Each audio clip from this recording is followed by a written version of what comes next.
todos hemos hablado 1000 veces del Extremo Oriente. Tigris, el Éufrates, todo era allí. Luego vas viniendo para acá y te vas encontrando ya Turquía. Bueno, también hay cosas, tal. Grecia, luego Italia, bueno, los romanos. Y luego hay una península, península ibérica. La civilización atlántica, o Atlántida, no era una ciudad. Era un imperio. ¿La capital podía estar aquí en España? No, la capital estaba debajo de Doñana, ahí sigue. ¿Ahí sí? Sí, ahí sigue. Lo que creó la civilización atlántica fue la explotación y la relación de los atunes rojos a través de las orcas. Es el animal que más mata. Come tiburones blancos, come ballenas, come delfines, come de todo.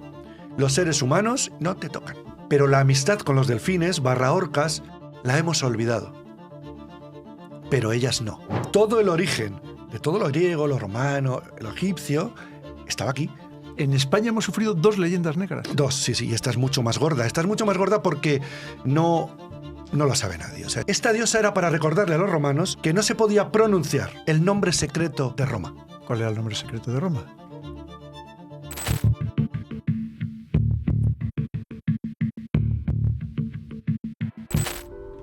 Queridos amigos, bienvenidos una vez más al canal del Coronel. Hoy tenemos un súper programa porque tenemos un súper invitado.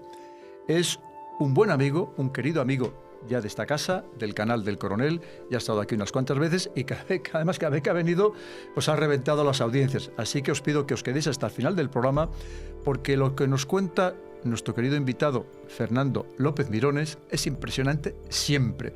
Además tiene un ingenio, una gracia. Se inventa estas palabras, estas frases absolutamente únicas, pero que luego hacen historia, porque él es un fenómeno. Estamos hablando de una persona que es biólogo, que es zoólogo, que sabe muchísimo de animales, evidentemente, pero es que además tiene una vida muy intensa en muchísimos campos, incluyendo también en el mundo audiovisual, porque ha hecho de todo. Hace también viajes, sigue organizando viajes fantásticos, luego nos hablará de algunos de estos viajes, pero hoy lo que nos ha venido a hablar es de un libro que acaba de publicar, principalmente, pero luego nos va a hablar de muchas más cosas. Ya sabéis que ya hemos hablado aquí en el canal de otros de sus libros, como es este que fue interesantísimo, Lupus Deus, el dios lobo, porque Fernando, sobre todo, es de las personas que a mí me gusta, ya lo sabéis. Es un rebelde, es un revolucionario, un inconformista, un contracorriente. Y escribe libros como este, Yo, negacionista. Pero negacionista con datos, con causa, con principios. No es hablar, por dar opiniones gratuitas. Y el libro que hoy nos trae es este interesantísimo, que ya nos había adelantado en un programa anterior, que lo iba a venir aquí a presentar en cuanto lo tuviera terminado, que fijaros bien, se titula España. Pero es que nos va a hablar del secreto de las orcas. El secreto de las orcas, pero dentro de eso, el origen de la más antigua de las civilizaciones, de la civilización atlántica, de los atlantes, de la Atlántida, e incluso de la historia del propio nombre de España. Fernando, qué gusto que estés otra vez aquí con nosotros en el canal del Coronel. El gusto es mío, Coronel, un placer. Te prometí que serías el primero y eres el primero. El libro sale el 14 de abril, o sea, me ha llegado a mí antes de ayer y en fin, estoy encantado porque es una investigación de 30 años. Vamos a ver, Fernando, tú eres biólogo, eres zoólogo, has sido profesor universitario. ¿Qué haces escribiendo un libro de historia? ¿O es una historia muy particular sobre la que nadie más había escrito o profundizado de la manera que tú lo has hecho? A mí me gusta un concepto que, aunque en inglés no es exactamente eso, pero se llama que es historia natural. La historia, y sobre todo la prehistoria o protohistoria, está siempre enganchada a los fenómenos de los animales, las plantas, el clima, los continentes. A menudo, durante muchos años, la historiografía, que ya sabes, la historia es lo que ocurrió y la historiografía es lo que nos cuentan, que puede ser más acertado o no, más interesado o menos. Pero no podemos obviar durante mucho tiempo los paleontólogos, los prehistoriadores, los historiadores y la gente que se dedicaba a reconstruir el pasado humano provenían de aquello que se llamaba letras.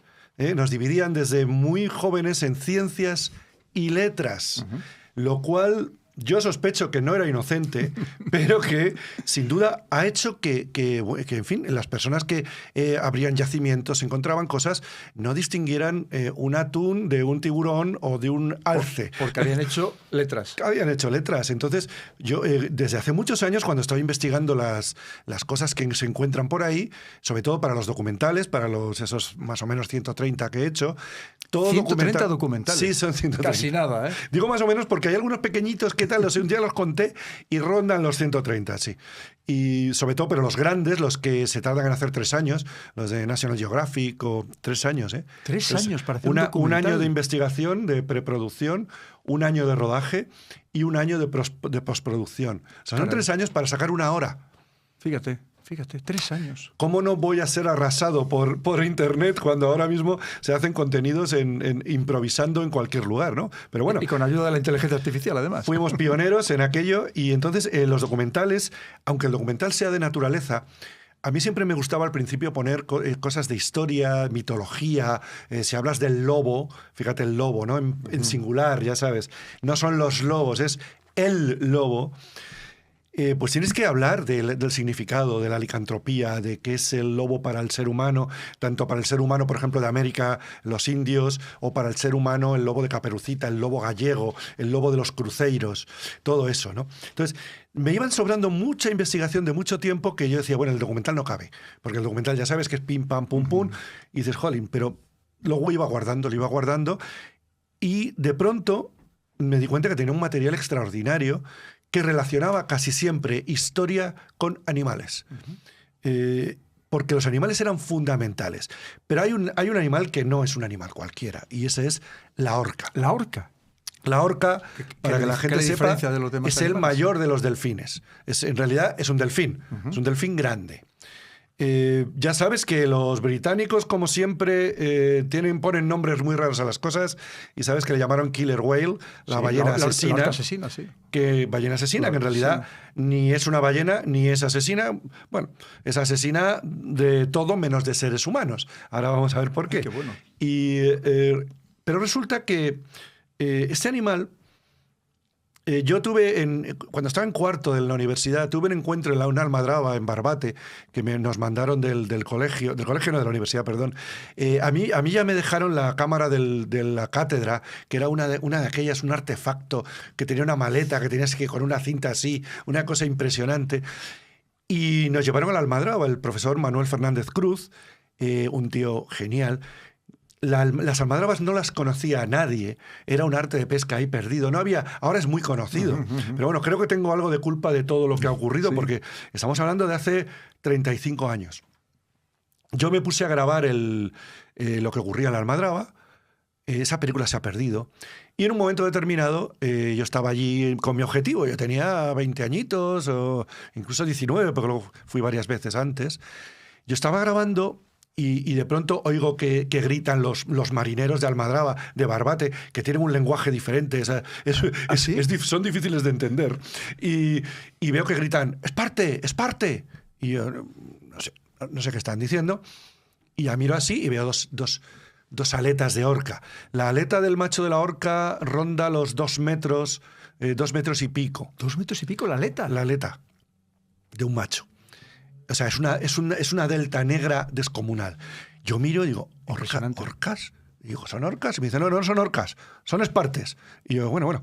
Y entonces, bueno, yo intento grabarlas, ¿no? Y malamente, no tenía ni idea yo todavía. Y cuando estoy grabándola, oigo a mi lado un disparo de un Mauser de esos antiguos. Pero fíjate que entonces el marinero estaba disparando a mi lado. Me pegué un susto. Hombre. Me pegué un susto y digo, ¿pero qué pasa? Y le estaba disparando a las orcas. Y entonces yo inmediatamente, mi instinto de grabar, intenté ir a grabar y entonces se me hizo el negro en la cámara. Otro marinero me puso la mano y me dijo, no va usted a grabar esto, ¿verdad? Y yo, bueno, no se preocupe y tal, pues estaban disparando a las orcas.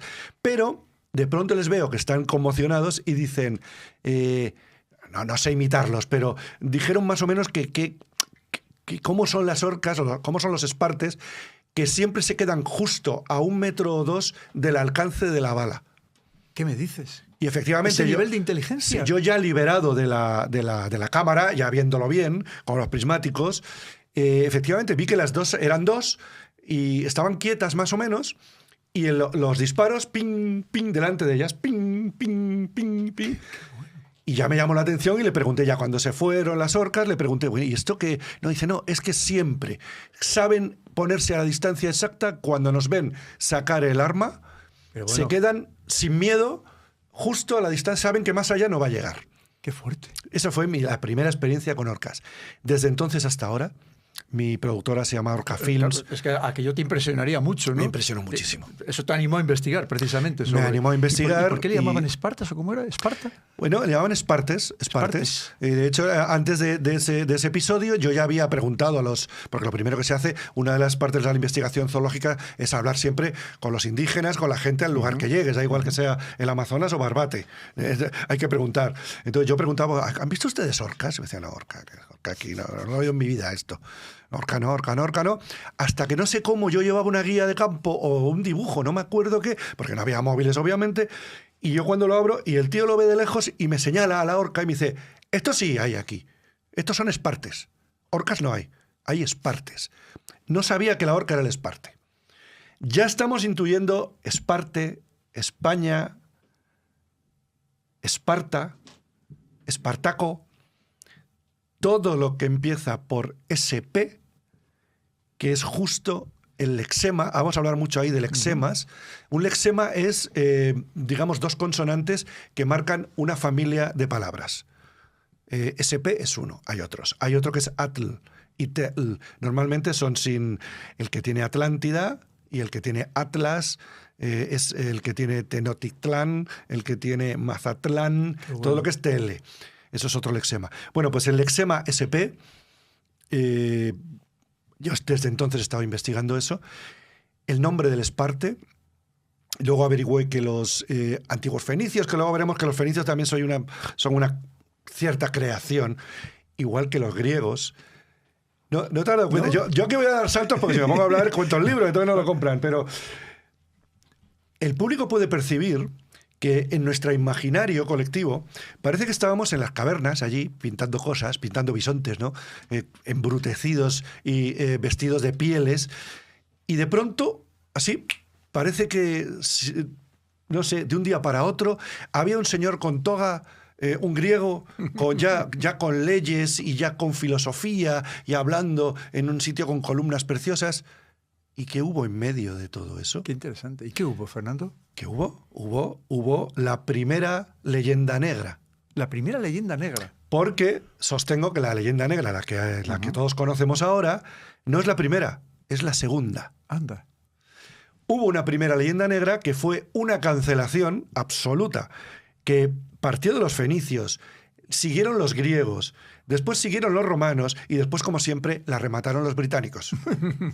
Y ya sabemos el objetivo de las leyendas negras, es desviar todo lo bueno que pueda ocurrir en España. O vamos a decir España. España con SP, ¿no? Que al pronunciarlo no se ve tan bien. Bueno, pues... O sea que en España hemos sufrido dos leyendas negras. Dos, sí, y esta es mucho más gorda. Esta es mucho más gorda porque no la sabe nadie. O sea, este libro tiene 10 hipótesis. Sí es verdad que llevamos un tiempo con... Bueno, yo tenía un amigo, por desgracia fallecido, y dábamos conferencias sobre esto ya hace mucho tiempo. Luego he seguido investigando y anotando porque en realidad cuando se nos cayó encima el mundo en 2020, con lo que ya sabemos, yo estaba en esto. Yo en principio iba a hacer una película documental. Ahora ya no puedo hacer películas. De momento, ya veremos. Si llega, La vida da muchas vueltas. Si llega Donald Trump por aquí, a lo mejor, pero de momento... Entonces, bueno, para escribir un libro solo hace falta un escritor, un editor y luego que sea medio bueno y la gente lo compre, ¿no? Con lo cual ya lo he volcado todo en este libro. En aquel momento tuve que pararlo, yo no sabía que me iba a pasar lo que me iba a pasar y desde luego el primer libro de urgencia era el Yo negacionista. El segundo, el Lupus Deus, que también cuento lo de la falacia del clima y la nueva religión, se llama así porque es un poco explicando la nueva religión. Regreso al tótem. Regreso al tótem, es decir, ahora mismo... en cualquier medio woke es mucho peor darle una patada a un perro que darle una patada a una señora o a un señor, ¿eh? Porque si el señor o la señora es facha, a lo mejor te aplauden. Pero si le das una patada a un perro, estás muerto en las redes. Eso es un poco a modo exagerado y no tan exagerado lo que explico en ese. Y entonces ya llegó la hora. Se vendieron muy bien, la verdad. Se siguen vendiendo. El primero va por 8 ediciones, el segundo creo que son 6. Y ya le dije al editor... Es que son muy buenos los tengo dos. que escribir el gran libro, ¿no? El que llevas tantos años. El que llevo tantos años, ¿no? Fíjate, entonces estamos hablando de dos temas fundamentales. Toda la cuestión de la horca, que aquello te impresionó muchísimo y te animó a investigar. Y luego nos tienes que contar esa primera leyenda negra, que esto evidentemente, además dices que es algo muy desconocido, porque la ha intentado precisamente silenciar toda esa etapa importante de la historia de España. Empezamos con el tema de las orcas. Sí, tiene todo que ver. Es decir, yo le he llamado el Pacto de la Orilla. Sabes que pongo nombres, ahí he puesto nombres, y como son teorías hay que ponerles un nombre. Aunque cuento con que me van a copiar y me van a negar y me van a todo, y dentro de 3 años saldrá un tío en inglés llamándole igual y diciendo... Pero bueno... Tú ya sabes que aquí, si lo escribe un extranjero... Sí, ¡qué maravilla! Exacto. Si lo escribe en español, saldrán 20 historiadores diciendo, encima se atreve que no es historiador a hablar de cosas de historia. Exacto. Te atacarán por todos los lados. Pero si lo escribe un extranjero, el que sea, nos deslumbra, ¿verdad? Nos ponemos de rodillas. Y si es español, que esté muerto. O sea, ahora a Félix Rodríguez de la Fuente, a Miguel de la Cuadra Salcedo, que ahora les llamarían de todo, porque para esta gente serían unos fachas. Pero como ya no están, ahora ya los han mitificado. Sí. A los que estamos aquí todavía, Pedro, como tú y yo, pues nos dan por todos lados. Por suerte, hay una gran parte creciente de gente, que es la que nos está escuchando ahora, gracias, claro, que cada vez se va dando cuenta de que... Se está quitando la venda de los ojos que le habían puesto. Es que nos han engañado en todo. Nos han engañado en la ciencia, nos han engañado en la historia, nos han engañado... Pero fíjate, si es tan difícil, ¿no? Tú eres un gran especialista en eso. Saber lo que ha pasado la semana pasada en Irán... Con todos los medios que tenemos, tú imagínate lo que pasó en el siglo IV antes de Cristo. Pero hay unas pistas. Bueno, no voy a perder el hilo porque, aunque no me importa ser desordenado, porque se trata de que cojan el libro, está todo ordenado. Todo lo que cuentas es interesante. Entonces voy salpicando y la gente va a quedar un poco diciendo, pero vamos a ver qué tiene que ver las orcas con los... Mi hipótesis se llama hipótesis hispanoatlántica de las orcas, según la cual el Neolítico está establecido hace 10.000 años, más o menos, y bueno, lo han situado en Mesopotamia, en el extremo oriente. Yo creo que todos hemos hablado 1000 veces del extremo oriente. Todo allí, el Tigris, el Éufrates, todo era allí. Todo era allí. Luego vas viniendo para acá y te vas encontrando ya Turquía. Bueno, también hay cosas, tal. Grecia, luego Italia, bueno, los romanos. Y luego hay una península, península ibérica, allí, que parece ser que no ocurrió nada, nunca. Nunca, ¿no? Nunca, porque si cogemos la historiografía oficial, todo vino de algún lado. Tú ves cualquier libro, cualquier catedrático y dice, no, llegaron los fenicios, que navegaban muy bien, que venían de Biblos, de Sidón y de Tiro, que ahora la gente ya con las guerras se va poniendo al día. Vinieron y aquí nos trajeron todo. Luego vinieron los griegos. Cada vez que encontraban aquí una cosa, se le había caído un egipcio que pasaba por aquí. Todo, macho, todo. Ya cuando empezaron con Altamira, que lo intentaron negar durante mucho tiempo, ¿sí? Hombre, Altamira, qué mal lo pasó el descubridor de Altamira, porque los franceses se negaban a que hubiera semejante cosa aquí. Yo iba viendo... Como ya lo mucho que nos han atacado siempre, Fernando, y lo poco que nos hemos defendido y lo poco que nos ponemos en valor, ¿verdad? Pero esto ya está cambiando. Para esto hacemos estas cosas, estos programas, estos libros, para que la gente se vaya convenciendo. Porque, desde luego, yo lo que no soporto es cuando ningún español en las redes no lo puedo soportar. Cuando ningún español... Yo les llamaba, antes de que pasara esto, los en este país. Los en este país, ¿no? Los que dicen, bueno, no sé cuánto, en este país. Pero vamos a ver, la envidia es humana. La corrupción es humana. Todos los males son humanos, no son españoles. Lo que pasa es que los españoles somos los únicos que nos lo echamos a nosotros mismos. Pero bueno, está cambiando, ¿eh? Y yo a veces, ¿cuántas veces ve uno los chistes esos de iba en inglés, en español? El otro día, con lo de hay un montón de memes de la luna, de si hubiera hecho en español se le hubiera cerrado la puerta. Pero si somos número uno en todo a pesar de ello. Y ya sabes, en el mundo de la ingeniería... ¿Sabes que es que el que llevaba todo ese proyecto de la Luna es un español? Claro.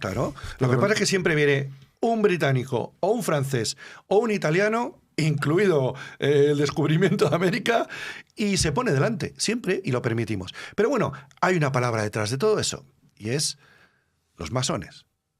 Los masones no pueden soportar el catolicismo, el cristianismo y, por ende, lo hispano y lo español, que va unido absolutamente. Todos los ataques no son casuales. Yo también pensaba al principio, los ingleses, rivales. No son los ingleses. No son solo los ingleses. Es algo más allá. Y esto no lo van a permitir. Pero bueno, volvamos a las orcas. Mi hipótesis es, hay una cosa interesante. Entonces uno va recopilando datos, ¿no? Dice, vamos a ver, las orcas, la gente ahora estará flipando, pero dice, vamos a ver, no he visto en mi vida una orca. La he visto en acuarios ahí, en películas de... Pero bueno, está hasta arriba la costa española de orcas, desde siempre.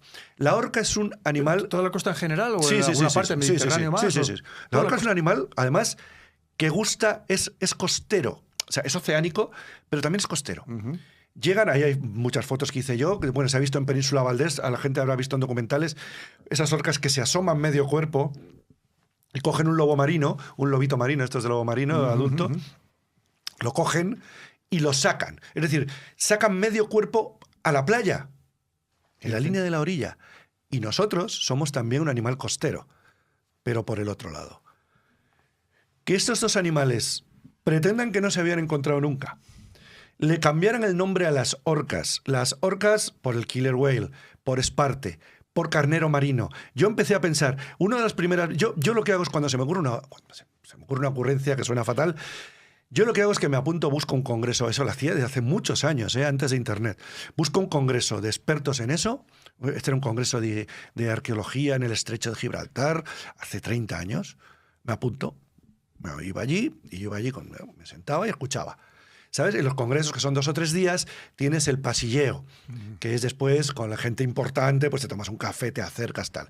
Yo, con la excusa de los documentales, pues me hacía el tonto, o a lo mejor era tonto. Entonces yo escuchaba, y cuando yo localizaba a los 2 o 3 que me interesaban, una de ellas era la profesora López Monteagudo, una experta mundial en mosaicos romanos, y a otro, Arturo Muñiz, un paleozoólogo, que fue los que empezaron en las ánforas y en los yacimientos a analizar biológicamente qué había allí. Porque los paleontólogos decían pescado, salsa de pescado, garum. Salsa, cuando uno piensa en salsa, piensa en ketchup. Ketchup no es importante. Bueno, entonces yo me presentaba así y en el pasilleo me acerqué a Monteagudo, me acerqué al otro y le dije, mire, yo soy un humilde documentalista, a mí se me ha ocurrido esto, se me ocurren cosas raras, ¿no? Y yo le pregunté a la doctora Monteagudo, muy amable, y le dije, muy amable ella, yo también, claro, y le dije, doctora, ¿usted ha visto alguna vez una orca en un mosaico?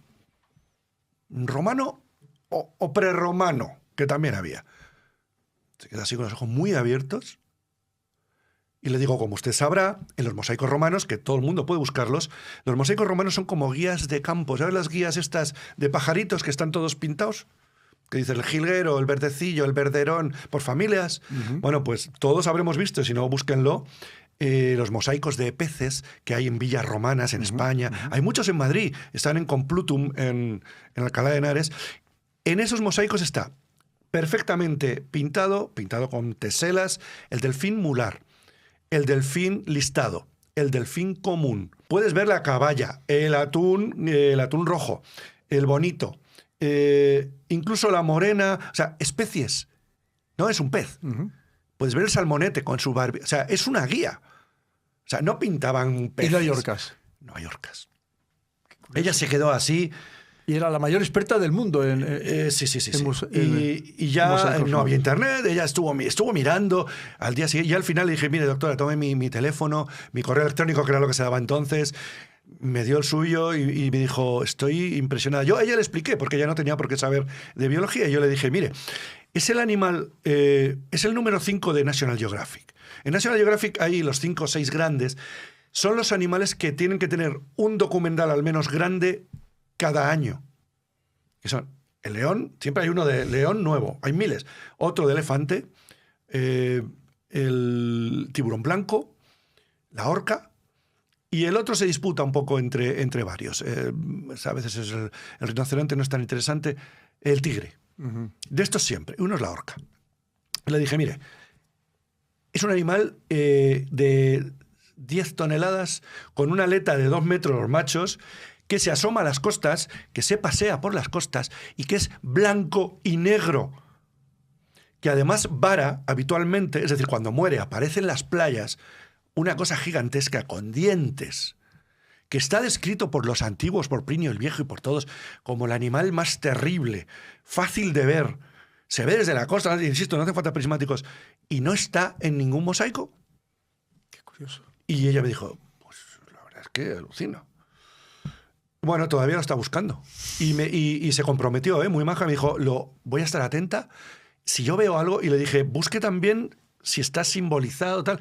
Y me dijo, no hay ninguna orca en ningún lugar. Qué raro, ¿verdad? Eso es, como sabes, para un buscador de verdades, cuando te dicen, puedes rodar aquí, aquí, aquí, ¿Y qué motivo, pero ahí no. ¿Qué motivo encuentras? Eso es lo que puse a buscar. ¿Por qué no está el animal más llamativo imaginable? ¿Respuesta? La respuesta es porque escondía un secreto logístico fundamental. Secreto logístico. El secreto logístico, muy resumido, ahí lo explico todo, es cuando... Bueno, vamos a unir varias cosas. La mayor migración de proteínas animales del planeta Tierra, la mayor. Yo diría que la mayor que ha habido nunca, pero claro, lo que pasaba hace 2 millones de años no podemos saberlo, es la migración de los atunes rojos por el estrecho de Gibraltar. 14 kilómetros. Por 14 kilómetros entran. Es incalculable las toneladas. Siguen entrando. Pero en la época de la que yo estoy hablando, los atunes rojos, hay uno de estos paleozoólogos detectó en la ciudad de Baelo Claudia, que está en Cádiz, una ciudad romana dedicada al atún rojo solo al atún rojo, que los ejemplares, midiendo los huesos, rondaban los 1000 kilogramos. Un atún de 1000 kilogramos. Los que vemos ahora súper grandes son de 300, 350. Entonces lo sabía de 1000 kilogramos. 1000 kilogramos. 1000 kilogramos es... una tonelada. Una barbaridad. Porque además no son muy largos, son más bien son muy fuertes, son muy grandes. Pueden ser 3 metros de animal por casi 1,5 metros de ancho, pero muy masivo, porque tiene forma de torpedo. Tú imagínate 40 millones de animales de ese peso entrando por 14 kilómetros, entran a reproducirse desde el Atlántico, se juntan todos en ese embudo y se meten a reproducirse antes también en el Mar Negro, en el Mar Balear, por todas las costas del Mediterráneo, donde estaban todas las ciudades, todos los grandes templos. Pero cuando entran, como van a reproducirse, tienen reproducción externa, que fui el primero en el mundo que la rodó. ¿Ah, sí? Sí. Ese fue mi hotspot de la vida documental. Lo rodé en las costas de Mallorca. Entran a reproducirse, no comen. Bueno, comen muy poquito. Entonces, como no comen, la gente cuando piensa en pez, piensa, pues se pesca, ¿no? Se pesca con cebo, con anzuelo, anzuelos grandes, pequeños, no lo sé. Pero es que no, porque ellos entran, el estrecho de Gibraltar tiene mucho más de 1000 metros de profundidad, entran por el centro del estrecho masivamente a lo suyo, porque van cachondos perdidos a reproducirse en Ibiza. ¡Qué casualidad! Chico, la fiesta es como una fiesta, es una macrofiesta, ¿no? Y entonces, ¿qué hace que los atunes, que esa cantidad de proteínas, la mayor del mundo, se acerque a las costas y la puedan capturar, ojo, ya desde los neandertales? Las orcas. El vientre de la orca tiene un dibujo blanco que por un lado es un tridente y luego es el perfil de la diosa Astarte, que es así, es una diosa muy antigua. Por encima tiene un símbolo de Aries. Bueno, eso hay que verlo más despacio, ahora estoy soltando cosas. Pero el caso es que las orcas, los atunes tienen pánico a las orcas. Tienen tal pánico, y eso yo lo he visto y lo he rodado, que llegan a intentar subirse a barcas. Para huir de las orcas. Se suben a barcas. Salen, hay una película muy bonita, se llama Atún y Chocolate, que la hicieron. En las costas de Barbate, en las playas de Barbate, Tarifa, toda esa zona, incluso en Huelva, en Isla Cristina, los atunes descomunales se los encontraban en la playa varados, porque venían en línea recta huyendo de las orcas y se salían del mar. Obviamente se morían. Y entonces era una riqueza encontrarlos. Eso ocurría siempre, pero también se metían en los estuarios, se metían en el río Barbate, se metían en otros sitios. Bueno, pues las orcas, con el pánico que creaban en las manadas de atunes, los traían a la costa y en la costa los empezamos a encontrar nosotros. Las orcas hacían eso deliberadamente. La cuestión era compartir la gran cantidad de carne que tenían los atunes rojos, que beneficiaba al Homo sapiens y al Homo neanderthalensis, porque se han encontrado huesos de atún dentro de la cueva de Vanguard, que está en Gibraltar, ese territorio robado por los británicos. En la cueva de Vanguard se han encontrado, y de Gorham, se han encontrado vértebras de atunes consumidas por los neandertales. Entonces, ahí empezó la simbiosis, similar a la más conocida que cuento en el otro libro, entre los lobos y los humanos. Todo el mundo sabe que los lobos y los humanos nos juntamos para cazar a las grandes presas. ¿Por qué? Los lobos son muy buenos localizando. Los huelen, lo tal. Pero una vez que la presa la tienen en un sitio, el lobo tiene que meterle boca, ¿eh? O sea, métele boca a un mamut. O sea, ya, vale, están ahí, gracias. ¿Y ahora qué hago? Cuando tú te acercas es muy peligroso. Pero ¿qué ocurre si yo, como lobo, atraigo a esos que tienen lanzaderas, que tienen los venablos, que son las lanzas con una lanzadera, y arcos y flechas envenenadas, que son personas que son seres capaces de matar desde lejos, y que además matan un montón y nos dejan la mitad a nosotros? Ahí es cuando los lobos dijeron, si traemos a estos tíos aquí, no tenemos que morder. Qué bueno. Así nació el perro. Bueno, pues esa relación que es más conocida la hemos continuado. Pero la amistad con los delfines, orcas, la hemos olvidado.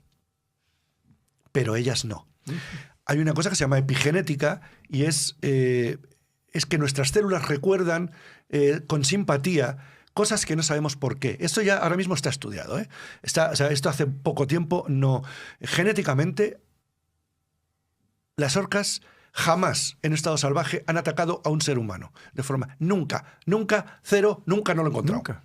Nunca es cero. O sea, es el animal que más mata. Come tiburones blancos, come ballenas, come delfines, come de todo. Los seres humanos, y yo lo he hecho, lo puedes hacer, lo estamos haciendo ahora en travesías que hacemos en Noruega, te encuentras un poz, se llama poz, una manada de orcas, te tiras en medio y se dan vueltecitas y te cantan. ¿En serio?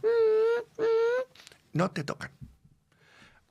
A 20 metros se pasa un delfín y se lo comen, vivo. Un delfín que es su primo. ¿O un tiburón? Sí, un sí, tiburón sí. que sí que atacaría al humano. Nunca, cero, no lo he encontrado. Porque puedes decir, ¿un accidente?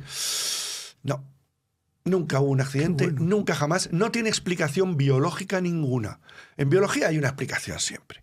Pero es que luego no solo eso, el delfín mular, que es el delfín grande, el flipper, el que imaginamos que es gris entero, también en muchos lugares del mundo siguen pescando en colaboración con los seres humanos. Les siguen trayendo peces más pequeños, no atunes rojos, porque el delfín común no, el delfín mular no come atún rojo. Sigue habiendo esa simbiosis. La hay en Monkey Maya, en Australia, donde incluso la gente puede ponerse de rodillas, quiero decir, con el agua hasta la rodilla, y los delfines salvajes traen a sus crías entre las piernas de la gente. Pero bueno, ¿qué me estás Hay contando? monitores, hay rangers que dicen, no se acerquen, no los toquen, no hagan nada. Y entonces traen a sus crías y les enseñan que el ser humano, que por otro lado los mata, es un amigo.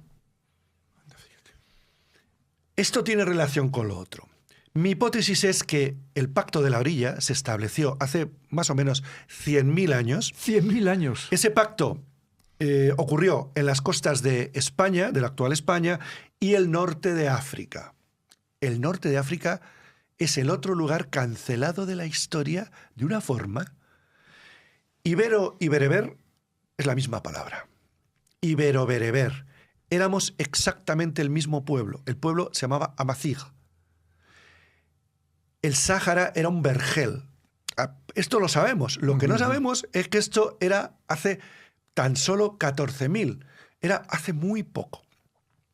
El lugar más privilegiado. Antes hablaba de las 4 penínsulas y que nada había ocurrido aquí. Eso fue. Te estoy dando las pistas que me llevaron aquí. Esto no es posible. O sea, los iberos Pues porque decimos península ibérica y nos suenan. Y es cuando cancelaron la palabra Atlántida. La palabra Atlántida, Platón. Platón, ¿eh? Platón es el creador de la academia. La palabra academia era del monte Academos, que es donde él daba sus clases. Ahora nos suena la palabra académico, ¿verdad? Los académicos dicen. Los académicos decían que había que tal. Los académicos... Bueno, pues los académicos llevan años diciendo que cuando alguien pronuncia la palabra Atlántida está marginado, o sea, está muerto. Es como porque es una leyenda, eso nunca existió. No, eso no se puede tocar porque es que tu carrera se acabó, ¿no? Bueno, pues Platón es el que inventó la academia. Están negando al creador de su propia academia. Esto es paradójico, ¿eh? Podría haber sido otro. Platón, en sus 2 obras póstumas, que se llaman Critias y Timeos, que se pueden comprar y se pueden bajar en internet, y recomiendo a la gente que las lea. Por supuesto, traducidas. Yo a leer el original no llego. Y habla de el rey y la reina de la Atlántida. Él dice varias veces, escribe ahí varias veces, que es verdad lo que está contando, que no es... Han dicho que es una conjetura, que es un simbolismo. La Atlántida tuvo una guerra contra Atenas y ganó Atenas. Lo que han dicho los académicos de siempre es que era un ejemplo inventado que hizo Platón, que la Atlántida era un reino ficticio, digamos, un reino agresivo, y que Atenas ganó, en fin. Ese fue el rollo que contaron. Pero él dice, el rey y la reina de la Atlántida, y lo escribe, llevaban la diadema del macho y la hembra del Aries, del carnero marino, de la orca. Anda. Pone ahí, lo puede ir a buscar cualquiera. Ya empieza a sonarnos. Ya empieza a sonarnos. A enlazar las cosas. Por cierto, aprovechamos la coyuntura, ahora sigo, pero esto lo voy a explicar en una travesía. En mayo hay una travesía con oceanosofía.com, que voy a estar 5 días, que ahora viene Manuel Pimentel también, en un barco que vamos a ir hacia las Baleares, hablando de todo. La travesía se llama España también, que todavía se puede... Creo que quedan 3 camarotes nada más. Y después vamos a hacer una ruta del atún rojo, también por tierra, con tierra creativa, que también quedan algunas plazas, y voy a explicar todo esto. Ahora en una entrevista no da tiempo a todo. Y además vamos a estar, porque ahora están entrando los atunes. Han entrado ya me han avisado que hace 15 días la mayor migración del planeta sigue entrando. Y las orcas, los espartes siguen apareciendo. Entonces, ese pacto fue lo que hizo florecer yo le llamo civilización atlántica. Porque fíjate, dices Atlántida y eres un magufo, pero dices océano Atlántico y estamos acostumbrados a decir Atlántico, ¿verdad? Si es la misma palabra. ¿Por qué uno suena fatal y otro no? Entonces yo dije, bueno, voy a jugar un poco. En vez de decir esto, aunque no lo oculto, que obviamente estoy hablando de lo mismo, le llamo civilización atlántica. Y entonces ya suena de otra manera.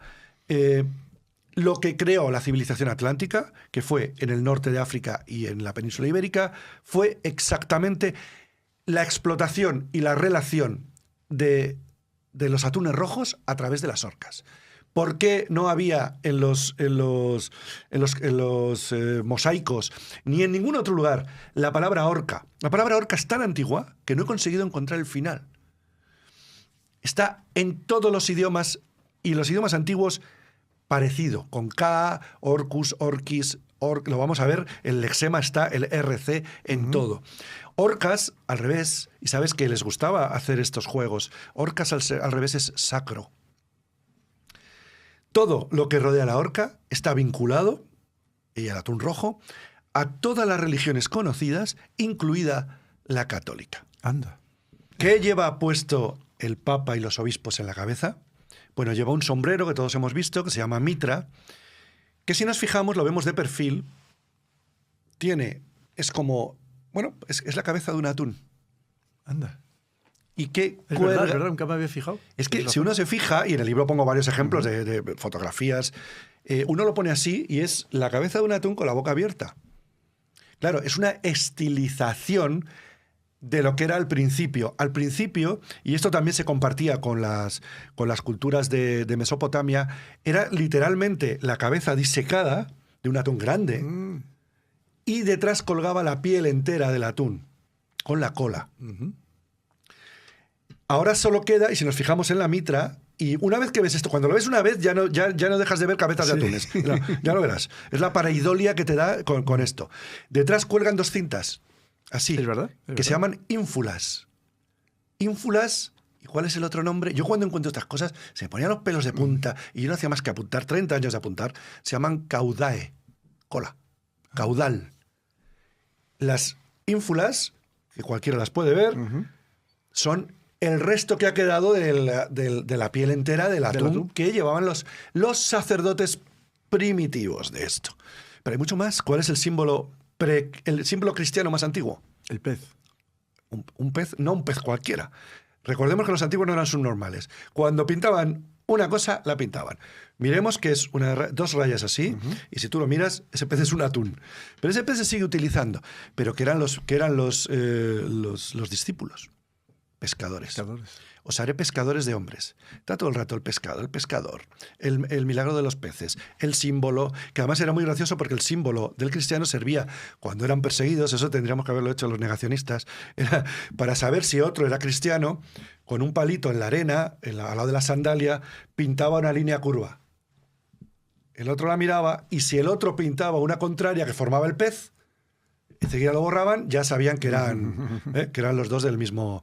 Bueno, pues esta pista y otras muchas más han dejado rastros en la toponimia, en los nombres, en los lugares, de una forma tan asombrosa que al principio puedes pensar, yo puedo citar aquí 4 y pueden decir, bueno, qué casualidad, qué casualidad, qué casualidad.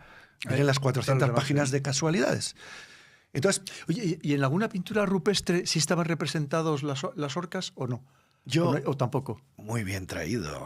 Yo estaba buscando eso, y fíjate que no lo encontré hasta el mes de julio de este año, cuando ya estaba el manuscrito avanzado.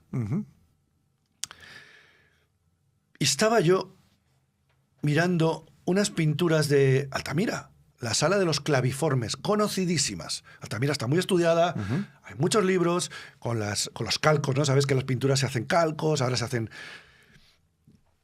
Y lo que comentábamos antes, claro, un ciervo lo conoce todo el mundo. Aquí un ciervo, un bisonte, ciervos, bisontes. Pero luego hay una serie de rayas y de cosas. Pues que, bueno, no me acuerdo el nombre, el erudito que lo descubrió en el siglo XX, le llamó claviforme, porque era una raya con un pico. ¿A qué nos va? Ya nos va sonando. Si cuando entramos en la pareidolia, entonces hay muchos. Y dijo, no tengo ni idea de lo que es, pero llamamos claviformes. Los claviformes ahora mismo lo pueden buscar, pongan claviformes, Altamira. Bueno, pues, mire, los claviformes. Y me recuerdo esa mañana que llamé a Manuel Pimentel, el editor, y le dije, no te vas a creer lo que acabo de encontrar. Una orca. El claviforme era la aleta. Hay una orca con la aleta caudal, con una raya, o sea, ojo, estamos hablando de pinturas. Esto está, previamente a decir esto, aquí me van a matar porque esto cambia todo. O sea, una de dos, o me matan a mí o lo admiten. De hecho, les llamo, me he inventado el nombre, orcoformes. Y con el paso del tiempo pero ahí está, o sea, ahí lo tienen. Bueno, claro, yo eso me tenía que callar, ¿no? Porque es un descubrimiento. Y desde luego, lo oficial, a todos me dices, lo oficial es que son claviformes. Lo que yo sugiero es esto. Quédate con lo que quieras, pero no es mejor lo otro. Le llamaron claviformes. Porque es que se ve la aleta caudal, la caudal es la cola, el pico, se ve la parte blanca, y debajo hay una especie de cosa que no se sabe muy bien, parece que es un pescador, y aquí al lado una señora, una especie de señora gorda, de esas, estamos hablando de hace 35.000 años, que está datado con carbono 14 y con técnicas nuevas de mucho más avanzadas. Como que está observando. Entonces hay una señora con plumas, con el culo gordo, que es la esteatopigia. La esteatopigia la tienen los khoisan, que son los bosquimanos. Es como si se hubieran operado. Literalmente decían que se podía poner un vaso en el glúteo de una khoisan, de una hotentote. De hecho, se llevaron una a Inglaterra para reírse de ella, porque se podía poner la copa de champán encima de su culo. Y se sostenía como si fuera una barra. Bueno, pues antiguamente tenían esteatopigia, y en esa pintura está la esteatopigia. Entonces, está la orca, hay un guerrero, hay un tal, ahí he puesto la interpretación digital, porque es alucinante. Claro, mira que odio lo que le llaman las layas, ¿no? Las inteligencias artificiales, yo las odio, pero en este caso tú le pones la foto de Altamira y te saca el dibujito. Y haces varias pruebas, porque al principio te saca las arrugas y tal de la roca, que no son la pintura original, y lo ves y dices, me cachis en la mar. Está la horca, está el tal, están las plumas, está todo. Ahí lo he puesto. Después hice yo un calco y después hice una interpretación creativa. Con lo cual, hay una horca con 2 personas pintada en Altamira, con mínimo 35.000 años, pero luego descubrí 3 horcas más, que son unas líneas que si tú no tienes la horca en la cabeza no la ves. Que a mí me pueden decir, bueno, es que tú, ya lo he dicho, la pareidolia, tú tienes que estar viendo orcas en todas partes. Bueno, dime qué es lo que interpretan otros, porque una vez que yo las he pintado, lo pongo ahí y las pinto encima, ahora dime que no. A ver qué se te ocurre que es, porque hay 3 orcas con la cosa blanca, o sea, no están pintadas como ahora, obviamente, pero bueno. Y ahí estaban y está en el libro, es otro de los descubrimientos. Yo les digo, les he puesto orcomorfos, no me lo van a aceptar. Pero bueno, ahí queda, el libro ahí queda. Cuando llegue otro y diga, uy, aquel señor raro, ¿no? Y sí, bueno, pues esto es básicamente lo que ha venido ocurriendo. Pero claro, así, tengo que redondear, luego ya picoteamos. ¿El secreto logístico cuál es? Que lo he dejado a medias, lo he dejado colgando. El secreto logístico, que es como la fórmula de la Coca-Cola o como cualquier otro secreto, como encontrar petróleo, es que solo se pueden capturar los atunes en los lugares donde lo marcan las orcas. O sea, ¿es la orca la que dice al ser humano dónde tiene que capturar a los atunes? Las almadrabas, que esas sí las conocemos hoy en día, para la gente que no lo sepa, una almadraba es un arte de pesca fijo. Es como un laberinto que se instala como a veces son 5 millas, a veces son 20 millas de la costa. Con piedra, o sea, muros de red que flotan arriba, fijos, ¿eh? Se instalan en febrero y se dejan hasta septiembre. Donde cuando llegan los atunes empujados por las orcas, se van metiendo en un lío, se van encerrando y acaban en un lugar donde los sacan, que se llama Cámara de la Muerte. Eso lo vamos a visitar en este viaje que vamos a hacer. Vamos a ir a una almadraba y se sigue haciendo. Bueno, pues la sabiduría ancestral del lugar donde colocar la almadraba... ¿Lo fijaba la orca? Lo fijaba la orca. Qué bueno. Hay otra cueva que se llama la Cueva de Atlanterra, que nosotros llamamos la Cueva de Mario. En la Cueva de Atlanterra, que está pues bueno, al lado de Zahara, de los atunes, justo donde hay un búnker donde los submarinos alemanes se abastecían de chacinas. Sabrás y te acordarás que el nacionalsocialismo le gustaban mucho las cosas esotéricas, y eso sabe mucho nuestro común amigo de Vicente, Enrique.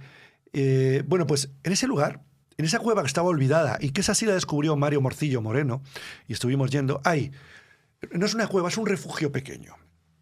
La almadraba de Zahara está enfrente, pero enfrente, no allí, no, enfrente. En esa cuevita, en medio de una urbanización, donde por cierto JJ Benítez escribió Caballo de Troya, a 100 metros, parece ser un lugar donde convergen cosas extrañas. Está esa cueva que ya han tenido que cerrar. La cueva de arriba imagínate el borde de la cuevita, es así, es de este tamaño, ¿eh? Y arriba tiene una V, que parece natural, una muesca. Y en el fondo de la cueva hay unas pinturas datadas también, unas en 40.000, otras en 3.000, otras en 5.000, datadas ya hace mucho tiempo, pero que nadie entendía el significado. Mario Morcillo, que en paz descanse, se dio cuenta de que en marzo, cuando empiezan a llegar los atunes, la muesca, al atardecer, proyecta, esto es de coña, eso se lo pones en Indiana Jones, demostrable 100%, lo he grabado, esto está en mi documental Ultimatum. Mi documental Ultimatum lo pueden encontrar, está en internet, está en mis canales, que en su momento ahora ya como lo piratean todo, me lo piratearon y ahora me pirateo yo, porque fue emitido por muchas partes, en inglés es Ultimatuna. La muesca proyecta una marca justo en un símbolo que es como una V así, que es el símbolo que lleva la orca aquí. Y es el símbolo de Aries. Aries, el carnero marino. Diréis, ¿por qué estás diciendo carnero marino todo el rato? Porque para no decir orca, la manera de llamarlo era el carnero marino. Aries. La palabra Aries sí que existe de antes. no el signo zodiacal. Se supone que el signo zodiacal es de casi 1000 años después. Bueno, pues cuando entran las orcas, en la muesca señala justo eso. Qué fuerte. Y después, bueno, esto no lo voy a explicar aquí porque se tarda mucho rato y es mejor verlo en el libro. Cuando llega otro movimiento del Sol, señala a un símbolo que hoy en día, que es como una flecha con un círculo, que hoy en día es el símbolo de Sagitario. Resulta que la cueva era un reloj solar para predecir la llegada de los atunes. Anda. Pero además tiene un efecto sonoro, que también descubrió Mario Morcillo. El pobre murió, ya te digo, joven y en un accidente. El libro lo teníamos que haber escrito, lo digo ahí, estoy dedicado a él, teníamos que haberlo escrito los dos. Estuvimos muchos años los dos, a tal punto que lo pongo ahí, que yo no sé, hay muchas cosas que yo no sé si las descubrí yo o las descubrió él, porque era tal, pues como cuando nos juntamos ahora con otras cosas, ¿no? Como un programa de Iker Jiménez, que todo el mundo está diciendo cosas y al final dicen, esto me lo dijo este o me lo dijo el otro, pero encaja, ¿no? Se produce tumbado en la cueva, la cuevita, porque la profundidad es de 1,5 metros. Está la playa abajo y la almadraba enfrente. Tú hablas ahí abajo, si te sitúas en un punto, hablas así normal y dices, hola, hola, y se oye perfectamente en la orilla. Anda. Entonces íbamos ahí con alumnos de Mario, con una organización que se llama La Isla de los Delfines. Estábamos haciendo, bueno, lo creó él, pero bueno, yo le ayudaba, iba con él, a llevar a gente, a estudiantes, etc. Era muy barato, eran viajes para enseñar todo esto. Entonces él los ponía allí, y yo, vais a quedaros aquí, yo me voy a subir a la cueva, me voy a poner y voy a hablar en bajo, a ver si lo oís. Y lo oían. Perfectamente. Yo decía, hola, ¿me oís? Había no me acuerdo qué signo era. Levantad la mano si me oís. Y todos levantaban la mano. ¿Para qué era esto? Para llamar a las orcas. Es decir, si tú ahí utilizas una flauta, por ejemplo, un aplauso, es que yo creo que los aplausos nacieron para llamar a las orcas. El aplauso, las orcas aplauden con la cola y lo siguen haciendo. Sí, las orcas cuando ven un barco hacen con la cola plas, plas, plas. Y esto les llama. A todos los cetáceos les llama la atención. Tanto los silbidos, como el silbo gomero, Pero si tú eso lo haces ahí, eso penetra en el agua y se oye desde muy adentro. Y eso es capaz para el Pacto de la Orilla. Te estoy hablando de pruebas materiales del Pacto de la Orilla, pero hay muchísimas más. O sea, que llamaban a las orcas para que las orcas atrajeran a los atunes, claro, para que los capturaran los que habían llamado a las orcas. Lo económico, que era la carne del atún, y ahora te diré por qué, lo económico se convierte en sagrado. Porque ese conocimiento que las orcas marcaban el sitio exacto. Tú pones una almadraba a 50 metros, que ya lo han hecho, ya lo intentaron, los duques de Medina Sidonia. A 50 metros, esta no coge ni uno y esta coge toneladas. El sitio exacto. Porque no lo han marcado las orcas. Porque las orcas marcan un lugar donde el fondo y las corrientes tienen una determinada forma. Es donde ellas llevan a los atunes para capturarlos. Porque el atún es un pez. Si el atún se mete para abajo, la orca es un mamífero. La orca no puede bajar tanto. Tiene que llevarlos a lugares donde se queden sin fondo. Y esos lugares son algunos, no son todos. Claro. El fondo no lo vemos, pero entonces esos lugares son donde está la almadraba. Tengo que redondear eso. No picaban, solo se podían capturar con almadrabas y con trampas similares, con almadrabas muy antiguas. Y esa carne se podía conservar en ánforas. Sabemos que la ánfora es esa botella absurda que si la pones en una mesa se cae. Está hecha para clavarla en la arena. Anda, claro, y para estivarla en los barcos, para que iba en agujeros y no se moviera. Bueno, hace falta barro para hacer el ánfora, hace falta sal, salinas. No hay salinas en muchos sitios. Sal, gema de mineral sí, pero sal marina no. Sal marina no es tan frecuente en el Atlántico. Tiene que ser un mar como el Mediterráneo. O aceite y tapado con corcho. Los alcornocales están en Cádiz, están en más sitios, están en Portugal tal, y también en Marruecos. Con corcho, con barro, con sal y con aceite y carne de atún dentro, se conseguía la única conserva de proteína de la antigüedad. No había otra. Tú que eres militar, ahí está el cálculo hecho. ¿Cuánta gente tenía una sola legión romana? Tenía miles de individuos. Pero las legiones tuvieron... Pero es que además había... En algunos momentos había 8, había 9 en Hispania. Había un montón de legiones. Durante siglos. ¿Qué les das de comer a esta gente? Proteína, ¿eh? Porque trigo, tal, vale, se cultiva. Pero hace falta proteína. No había ganado suficiente. O sea, no había, desde luego, vacas, cerdos. No había suficiente. No había explotaciones como las de ahora. Tú no alimentas a esos tíos así. Y se les daba atún. Atún.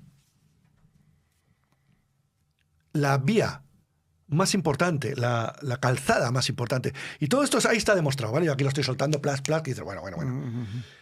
Parte desde Gades, desde Cádiz, donde fue pretor un chico joven que se llamaba Julito, que luego fue Julio César, que fue el protegido de un señor llamado Balbo, y Balbo era el propietario de las almadrabas. Balbo llegó a ser tan importante, un gaditano, ¿eh? Balbo es un gaditano. Llegó a ser tan importante que le prestó dinero al Imperio Romano durante 50 años. Primero a Julio César. O sea, la campaña electoral de Julio César se la pagó el atún rojo. Todo esto lo puedes rastrear. Qué bueno. Lo que pasa es que todo esto estaba inconexo hasta ahora. O sea, se sabe que es Balbo, se sabe que... Bueno, sí, estaba en Cádiz. ¿Qué coño? Julio César era pretor... Bueno, antes de pretor, era un funcionario romano en Gades. Allí estaba el chaval. Y se encontró con este y se hicieron amigos. Y ahí empezó todo. En la isla de Santipetri, que vamos a visitar, si Dios quiere, ahora en el viaje. En la isla de Santipetri había un templo. Melkart es Hércules. Lo cambiaron el nombre, pero bueno, es el antiguo dios. Bueno, ahí es donde dice, creo que fue Plinio, Polibio, varios lo escribieron, que el joven Julio César, porque sí se han escrito las vidas de Julio César, después ya se escribió toda su vida, ya estando todavía él aquí. Bueno, o recién muerto. Julio César fue al templo de Melkart en la isla de Santipetri, que está en Cádiz, no está en Wisconsin, y fue donde ahí escribieron que lloró ante un monumento que había de Alejandro Magno, porque él pensaba, Julio César se sintió mal, porque no me acuerdo de la edad que tenía casi 30 años, y Julio César pensó, Alejandro Magno a los 30 años había conquistado medio mundo, y yo, pobre de mí, estoy aquí contando atunes con mi amigo Balbo y no he hecho nada. Eso está registrado y escrito, ¿no? Todo lo que digo es demostrable. Lo que nadie había hecho es juntarlo. Bueno, pues de ahí partió el secreto logístico para mantener el Imperio Romano, que ya venía del Imperio Fenicio y que ya venía de la civilización atlántica. Y la famosa... No era una ciudad, Atlantis o Atlántida. Era una ciudad piscifactoría. Era un vivero. Todos hemos visto la forma mítica que es como de círculos. Son círculos concéntricos. Es una espiral que está pintada en muchos sitios, o son círculos concéntricos. Bueno, ahí lo hemos reproducido, luego te lo mando por si lo pones. Hemos reproducido cómo era la ciudad primitiva. La ciudad primitiva está justo encima de donde ahora está el Parque Nacional de Doñana, que era Doña Anat. Anat era la primera diosa, la diosa que tenía que ver con todo esto. Porque todo esto se convirtió luego en diosas y dioses. Y eso es más complejo y no me voy a meter mucho. La riqueza era que las orcas metían, como hemos dicho que lo hacía, cuando tú abrías las compuertas, tú te imagínate unos círculos concéntricos de 2 kilómetros de anchura, donde hay canales que se llenan con la marea, conectados con el mar. O sea, eso es como una marisma. En las marismas es donde cogían los atunes, porque los atunes se metían y era como una trampa. Ellos aprendieron ya enseguida, coño, vamos a recolectar atunes, no tenían que hacer nada. Las orcas se los metían allí. Hasta que dijeron, oye, si ponemos una puerta y si los mantenemos vivos, no hay que comerlo ahora. Bueno, pues ahí empezó a nacer. Los 2 canales, yo creo que son 2 o 3, que rodeaban al templo de Neptuno, estaban en el centro, tú imagínate, el centro y 2 canales enormes, donde luego estaban las viviendas, y un canal que abría al mar, que se podía abrir y cerrar con una puerta. Los canales también tenían puertas. Tú ahí dejabas entrar a los atunes rojos en la temporada de reproducción, cerrabas la puerta y los atunes rojos pueden permanecer ahí meses y años. con cero tecnología. ¿Dónde lo averigüé? Porque lo hacen hoy una empresa que se llama Balfegó, que está en la Metlla de Mar, y yo fui a rodarlo. Los atunes rojos los llevan vivos en piscinas flotantes, que ahora son de plástico, pero que entonces podían ser de corcho. Se los llevan remolcados, como en una cesta de básquet gigantesca. Ellos siguen allí, están con la juerga, están con el fuera Ibiza, ya te digo. O sea, incluso los de fuera, los atunes de fuera, intentan entrar en las redes. Fíjate si están felices. Unirse a la fiesta. Sí, para unirse a la fiesta. Tú imagínate, está aquello lleno de semen y de... Pues nosotros cuando intentábamos rodar, cuando los rodamos, solo podíamos grabar 15 minutos, porque era con focos, es de noche. Porque en cuanto empezaban a eyacular los atunes, van dando vueltas y... Imagínate meterte ahí. Nunca nos tocaron. Nunca, porque una confusión, son animales que además raspan. Al principio el que iba con cámara y yo nos metíamos, decíamos, a ver si nos van a dar, porque pasan y están excitados. Entonces la hembra hace y echa las huevas, y el macho va detrás y eyacula y echa una nube blanca. Pero dan vueltas, y hay 300. Y entonces, claro, se va poniendo blanco el agua y los focos rebotan. Entonces estás rodando en una horchata o en una mayonesa, ¿no? Ya hicimos el chiste de vamos a quedar embarazados y tal. Bueno, pues estos atunes los mantienen para sacrificarlos a demanda de Japón. Ten en cuenta que se utilizan para hacer el sashimi, que va fresco. Tiene que llegar a Japón en avión fresco. Y se mantienen, dándoles sardinas. Esto lo pudieron hacer en el siglo X a.C. perfectamente. Porque no hay que ser muy listo para ver que tienes atunes ahí y alguien llegaría y dijera, oye, vamos a pescar sardinas. Tírale las sardinas a ver qué pasa. Coño, ¿se las comen? Es que se las comen. Y te voy a preguntar, Fernando, siempre se habla que los delfines son muy listos, que tienen inteligencia. ¿Las orcas son todavía mucho más inteligentes que los delfines? Igual, son un tipo de delfín y son igual. Y esa es la parte científica y biológica que está en el libro, que yo no daba crédito tampoco porque salieron 3 estudios en el año 2025 y 2026. Sobre todo en el 2025. Uno de ellos es de mi amiga Ingrid Visser. La doctora Ingrid Visser le llaman la mujer orca de Nueva Zelanda. Es una especialista en orcas, además muy mona ella. Rubita, vive en Nueva Zelanda, ella estudia las orcas hace un montón de tiempo y un par de veces que ha venido a España se ha alojado en mi casa, o sea, ha dormido en mi casa, o sea que tengo una relación con ella muy buena. Bueno, la doctora Ingrid Visser va y saca en 2025 con una serie de otra gente una publicación científica, estrictamente científica, no absolutamente, por una universidad o en varias universidades, en la que han hecho un estudio en el que 36, creo recordar. Bueno, no me hagan mucho caso en esto. A lo mejor son 38. Pero da igual. Una cuarentena de casos de orcas salvajes entregando ofrendas a seres humanos en el mar, en la orilla y en las rocas. ¿Entregando ofrendas? Ofrendas. ¿De qué tipo? El estudio lo desgloso ahí. Ofrendas de comida. En algunas ocasiones un pez que la orca no ha comido. Y se lo lleva a un humano. Y se lo lleva a un tío que está buceando, por ejemplo, o a un tío que está nadando, a un surfero. Hay varios surferos, hay gente que está en la orilla, en la playa paseando, hay gente que está en las rocas pescando, hay gente de todo tipo. Imagínate el susto. De hecho, es tan estricto el estudio que a la gente que salió pitando, que es lo lógico, que tiene una orca, una cosa en la boca y te pone el cabezón ahí. Orca, un ser gigantesco, imagínate. Y te empieza a mirar. Esos los descartaron del estudio. O sea, hicieron el estudio bien, no como los de otras cosas. Todo aquel caso que tuviera alguna duda, y eran por todo el mundo, hasta que se quedaron solo con los casos los que claramente la orca no había comido, la orca lo estaba entregando, incluso en alguna persona llegó, muy pocos, tuvieron los huevos, echó la mano y lo cogió. Y luego lo dejó. Pero la orca se quedaba ahí. Y al final te entra un poco de cague y te vas, ¿no? Pero... en muchos casos, también en algas, juguetes, un trozo de cabo, un trozo de cuerda, cosas que encuentran por ahí, eso denota una enorme inteligencia, y se los dejaban flotando ahí, los dejaban al lado. Y la orca se quedaba a ver qué pasaba, a ver qué hacían. Bueno, yo cuando vi esto era lo que yo ya estaba contando, pero yo no contaba con un estudio científico, y que lo hiciera mi amiga Ingrid Visser. Increíble. Pero es que luego sale otro estudio, también posterior. Yo no me hubiera atrevido a decir tanto, fíjate, pero ya que está el estudio.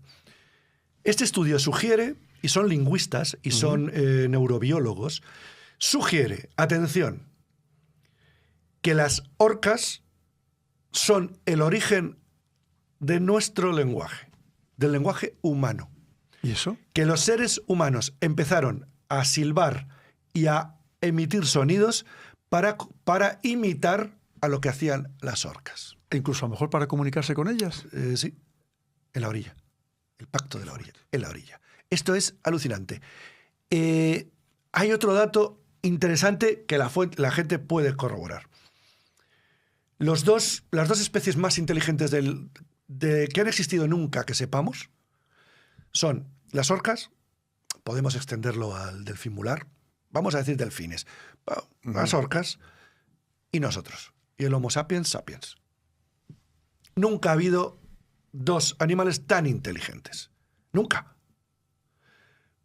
Pero cuando yo fui a ver fechas de zoología, que eso es lo que dice no hace un prehistoriador, y dije, ¿cuándo las orcas eran ya como son ahora? Y cuando nosotros empezamos a ser como somos ahora, o parecidos. Bueno, pues las orcas rondan los... casi se acercan al 1.000.000 de años. 1.000.000 de años. Pero es que da igual, aunque fueran 500.000. Vamos a ser prudentes, 200.000. A los 200.000 años las orcas eran como ahora. Las orcas tienen lenguaje, tienen cultura. ¿Tienen lenguaje? Tienen lenguaje. ¿Se comunican entre ellas? Se comunican entre ellas y además tienen una especie de latín común para todas las orcas del mundo. Es un animal cosmopolita, vive en todos los mares del mundo. En todos. Un esperanto. Como nosotros. O sea, ellas viven en el 70% del mundo, que es el mar, y nosotros vivimos en el restante 30%, que es la tierra. Pero es que 200.000 años antes de que nosotros empezáramos, ellas ya tenían su latín, sus distintos idiomas, sus distintas culturas, y nosotros todavía estábamos cogiendo plátanos en la selva de África. Démosle una vuelta a esto, y está en las cifras. Esto es algo que invierto muchos capítulos ahí en demostrar primero, porque yo sí, el libro está escrito para que lo lea cualquiera. Entonces, yo parto de cero. Usted no tiene que saber nada de cetáceos ni de orcas. Yo se lo voy a contar. Tampoco tiene que saber nada de los griegos. Se lo voy a contar. Y va convergiendo todo. Lo de la cultura de las orcas está descrito hace unos 40 años. Roger Payne empezó con los cantos de las ballenas grandes, y después se han estudiado, se han demostrado. Ahora hay psicólogos, entre ellos un amigo mío también, que estuve con él buscando orcas en Patagonia, que las orcas, el lenguaje se ha descrito perfectamente, las palabras que utilizan, que son sonidos. Se sabe también que tienen nombre propio, eso es relativamente reciente. Que tienen nombre propio, sí. Ten en cuenta que ahora con los avances informáticos, el estudio de los sonidos y de los patrones es infinito. O sea, hay gente grabando permanentemente y hay algoritmos que están todo el tiempo encontrando el patrón, que antes lo hacían oídito, con un... eso es lo mismo que esto. Ahora no, ahora un algoritmo te dice, no, está aquí, está aquí, está aquí, está aquí, está aquí y está aquí. Qué fuerte. Pero luego mézclalo y dices, y está siempre que la orca, los nombres que les ponen son más o menos así, la orca AR305 está delante. Siempre que está AR305 se dice... Incluso en distintos lugares, en distintos años.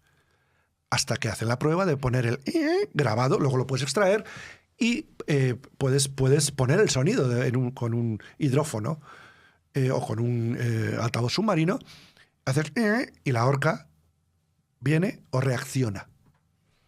Bueno, así lo han hecho con muchas orcas y tienen nombre propio. Una se llama otra se llama otra se llama otra se llama oi. O martes y 13, ¿no? Oi. Pues esto no es una hipótesis ya. Esto está comprobado, absolutamente. ¿Qué se define por cultura? Oye, pero fíjate lo que me estás contando, el que descubra esa piedra Rosetta para poderse comunicar con las orcas, es que las puede incluso llegar a lo mejor a utilizar y hasta con fines militares, vete tú a saber, sí. ¿no? Sí, el investigador. Ten en cuenta, las orcas son tan inteligentes, y los delfines, que los que las estudian son psicólogos. Psicólogos humanos, o sea, es una especialidad de psicología. Es una especialidad de psicología. Sí, hay psicólogos humanos estudiando cetáceos y estudiando también elefantes. Anda. La barrera entre una especie y otra es una convención nuestra. Es donde empieza. Entonces, buscando la diferencia entre el resto de los animales y el animal humano, somos un animal, eso no es peyorativo, y yo soy además católico y no va en contra en absoluto. Estaban buscando la diferencia entre, y lo llevan buscando desde los griegos. Tiene que ser una diferencia cualitativa, no cuantitativa. No es construimos más cosas, hacemos más cosas. No, es qué es realmente lo que dice la raya donde está. Entonces, la primera raya que pusieron era eso, el idioma. No es que nosotros hablamos, hasta que se descubrió que muchos otros animales hablan. Entre ellos los cuervos, los loros, las gaviotas, ¿Los cuervos algunos también? peces. Sí, los cuervos son enormemente inteligentes y los citácidos, que son los loros. Y las gaviotas, Bueno, dentro de las sí, aves. pero lo de los cuervos no tenía ni idea, vamos. Y sí, bueno, en su lenguaje. No me refiero a que repitan lo nuestro, ¿no? No, eso, que tiene su lenguaje. Entonces, bueno, ya se descartó lo del hablar, porque eso lo hacían muchas más especies. Lo siguiente fue que tuvieran una creencia. Ya también se vio extrañas cosas. No podemos meternos en eso. Va a estar en otro libro. Hay unos chimpancés en Senegal que ya eso está registrado. Los biólogos, los zoólogos cuando detectan eso, llegan a la raya de que ya tiene que venir Enrique de Vicente. Porque un científico no puede decir, en principio, ahora ya se está rompiendo esa barrera, no puede decir que los chimpancés llevan unas piedras gordas y las meten dentro de un árbol enorme, que un árbol está hueco, tiene como una... Llegan allí cargando desde kilómetros con una piedra grande, la dejan ahí, se quedan un día o dos sentados como si estuvieran rezando y se van. Y luego viene otro, y luego viene otro.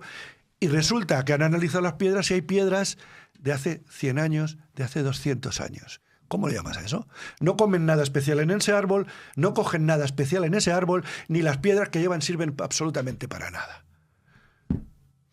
Yo lo he oído con las hormigas, que capturan a hormigas rivales, que incluso las capturan, las crían para luego comérselas, sí. Y que incluso realizan también, que digamos, actos religiosos, ¿no? de recogimiento, de adoración. Sí, hacen cosas que parecen... Lo leí en el libro de Gastón Botul, precisamente. Sí, las hormigas efectivamente tienen ejércitos de esclavos, capturan a esclavos habitualmente, se los traen para trabajar, o sea, el mundo... Pero es que el mundo insecto, el mundo de hormigas y abejas, sobre todo, y las termes, que mal llamadas termitas, es un mundo tan increíble que realmente es de otro planeta. Pero quizá es que aquí estamos hablando de mamíferos, que son... La gente habla de animales. La gente cuando dice animales, yo siempre digo, no digáis animales, porque los animales es desde una babosa hasta una estrella de mar, que no nos parecemos en nada. Hablemos de mamíferos, porque los mamíferos tenemos todo en común, son una estructura común. Entonces, bueno, una vez que eliminaron el lenguaje, eliminaron las creencias, lo siguiente era, pero es que ellos no tienen cultura. ¿Qué se define como cultura? No, los animales todo lo que hacen es innato, es porque les viene por instinto. Esto lo hemos oído muchas veces. Sí, hacen esto por instinto. Bueno, hasta que las orcas de Península Valdés, en la Patagonia de Argentina, una orca en concreto, una orca con nombre, empezó a hacer el varamiento intencional. Que fue eso de sacar cuando los lobos marinos paren, que están correteando por la playa, pues como nuestros niños igual, pero todavía no saben nadar, van por ahí, sale, lo mira desde el agua, sale, saca medio cuerpo, engancha a uno y ahí está lo complicado, tiene que recular. Estamos hablando de un peso de varias toneladas. Si lo hace mal o en el sitio inadecuado, moriría la orca, no podría volver, no tiene brazos, o sea, tiene que... De hecho, muchas han muerto. Bueno, pues eso, se vio, porque había biólogos y naturalistas allí, comprobándolo, que fue una orca, una hembra de orca, la primera que lo empezó a hacer. Cuando le fue saliendo bien, las orcas son matriarcales. Es curioso, todos los animales muy inteligentes, incluidos nosotros, somos matriarcales. Los elefantes son matriarcales, las orcas son matriarcales, los leones son matriarcales, los lobos y los humanos somos matriarcales, por mucho que lo woke quiera decir lo contrario. O sea... Detrás de uno que mete un navajazo está la mamá que le ha dicho, vete y mátalo. Bueno, pero eso es otro tema, eso es para otro libro. Una orca concreta en un lugar concreto, porque solo las orcas de ese lugar de Patagonia y en otras islas que se llaman Crozet hacen eso. Se les vio, ya esto se ha estudiado ampliamente, cómo se lo enseñaba a sus hijos. Y cómo, y eso yo lo he visto y lo he filmado, hay una academia en un sitio que se llama Caleta Valdés, academia. ¿Una academia? Una academia. Los biólogos han calculado, son más o menos 3 años en licenciarte en varamiento intencional. ¿Qué me dices? Entonces, hay una academia que le falta, que yo lo he visto y lo he grabado, le falta el pito está una orca adulta y están orcas jóvenes o no tanto haciendo prácticas. Ese lugar es perfecto porque no es peligroso, es con arenita y ves cómo hacen tu, juegan a entrar y salir, y la otra está rodeando. Y hay veces que alguna tiene problemas y esta sale y la empuja. O sea, alucinante. A los 3 años, ten en cuenta que están registradas las orcas por las muescas que tienen y las marcas, y ahí hay una legión de biólogos. Dice, mira, esta ya aprendió. Y ya la ven capturar el primer lobito. Solo lo hacen ahí. Y solo lo hacen las que lo han aprendido. Esto es la definición de cultura. Mi hipótesis es que eso lo hacían en el estrecho de Gibraltar, en la cueva de Gorham, porque aquí también había focas. Luego, entonces, yo lo demuestro en otro sitio y digo, y luego esto ocurría aquí. Y eso además lo veían los neandertales y lo veíamos nosotros. Y el pacto de la orilla, que es vamos a hincharnos a tener carne, proteínas todo el año, llegó hasta los romanos y llegó después incluso hasta nosotros, porque los duques de Medina Sidonia eran los que tenían las almadrabas. Era el famoso Guzmán el Bueno. Y eran mega multimillonarios. Siempre ha sido... O sea, el secreto continúa. Fernanda, has hablado antes de Doñana. Yo he leído en algún sitio, desde hace tiempo, que hay quien cree que la Atlántida precisamente estaba en Doñana, en toda esa zona, en toda esta parte de España. Hay quien lo asegura, incluso hay restos, por ejemplo, submarinos que dicen, mira, esto es parte de la Atlántida. ¿Tú eso lo confirmarías, que también la Atlántida estaba en esa parte de España? Absolutamente. Una de las ciudades, la capital, podríamos llamar. Como he dicho antes, que a veces me enrollo con cosas, y estas ciudades piscifactoría no era una. Había por todo el imperio. La civilización atlántica, o Atlántida, no era una ciudad. Era un imperio gigantesco. El primer imperio grande que se conoce. Donde tenía estas ciudades almadraba distribuidas desde, atención, la India. Desde la India Hasta América y por el sur hasta Sudáfrica, donde también se ha detectado la misma cultura, y en el norte hasta la llamada Última Thule, y lo hemos comprobado en Noruega, donde hay un lugar con un petroglifo de orca y otros petroglifos que tienen tanta antigüedad que no se atreven ni a ponerlo, porque es que superan los 60.000 años, y que hay una orca, y el lugar se llama, todos sabemos que los nombres en noruego son impronunciables, y en sueco se llama, ¿sabes cómo se llama el sitio? Alta. Alta, como suena. Alta, como suena. Como Atlantis, como Alta, como Laja Alta. En Andalucía hay unas pinturas también en Laja Alta. Alta es otra de los lexemas. No me estoy metiendo en eso, pero está todo ahí. Todos los lexemas que te dan las pistas de esto. Entonces, dentro de este imperio estaban las digamos, ciudades factoría. Porque es la ruta de las orcas. Y una de las ciudades que despuntó, acordémonos que se llama Esparta, que España es Spania, España, Esparte, una ciudad que no sonará, es Esparta, ¿verdad? Los espartanos, ¿verdad? ¿Cuál era la ciudad enemiga de Esparta? Atenas. Atenas. ¿A qué te suena Atenas? ¿Qué lexema tiene Atenas? El atún es tunus. Atunus, Atenas, atún, Atenas, atún, Atenas. Esparta, Esparte. Las dos ciudades enemigas eran la ciudad de la orca y el atún. Y la ciudad del atún. Bueno. Persiguiendo los lexemas, luego todos hemos oído hablar del famoso gladiador Espartaco. Espartaco. ¿Por qué se llama Espartaco? Digo, esto tiene que ser por algo. La orca. Esto hay que explicarlo mal, no va a dar tiempo. Dentro de los papeles de los gladiadores, Era una ceremonia casi litúrgica. Además, ellos representaban, tanto como las naumaquias, representaban creencias, dioses y luchas dentro del imperio. Entonces, los atuendos de los gladiadores no eran casuales. Eran como hoy en día, uno era el portero, otro eran distintos. Todos recordaremos de pequeño, cuando veíamos las películas, que decíamos, qué putada que le ha tocado la red y el tridente. Hay uno con una red y un tridente, que no mola, porque cuando eres pequeño no te quieres disfrazar nunca de retiarius. Dices, le van a matar, ¿qué coño hace con una red? Y todos lo hemos visto. Y luego hay otro. Resulta que miras los que escribían y luchaba contra otro que se llamaba Secutor. Y el Secutor, tú miras el casco del Secutor, está ahí. Si tú te disfrazas de atún, no te disfrazas mejor. Es un casco liso con dos ojos redondos, precisamente para que cuando le echa la red... Porque claro, si tú lo haces con un casco de esos que llenos de picos, te enganchas. Podía salir de la red. El tridente es el símbolo que tiene la orca, es el símbolo de Neptuno, después lo han asociado al diablo. Ahí hay unas connotaciones, pero era la representación de la lucha de la orca con el atún. Qué bueno. Y Espartaco era un gladiador orca. Y justo era tracio de una zona de orcas. Todos los cascos de los espartanos. Todo esto eran culturas que quedaron cuando la civilización atlántica desapareció. Más o menos 12.000 años antes de Cristo hubo un cataclismo real. Y además el cataclismo está ya registrado. O sea, el cataclismo está registrado. Se hundió la capital, se disolvió el imperio desapareció absolutamente. ¿Pero la capital podía estar aquí en España? No, la capital estaba debajo de Doñana, ahí sigue. ¿Ahí sí? Sí, ahí sigue. Y entonces cuando se produce ese cataclismo, que es lo que dicen algunas personas hace 12.000 años, es que cuando los supervivientes de la Atlántida se reparten por distintas partes del mundo y por eso encontramos culturas que no es que sean similares, que son iguales en distintos lugares. Claro, exacto.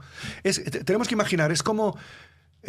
hablamos de miles de años. Fíjate que ahora, o sea, es que han pasado 500 años desde Tenochtitlán y desde Hernán Cortés, que no es nada, 500. Pero tú imagínate que fueran 5.000.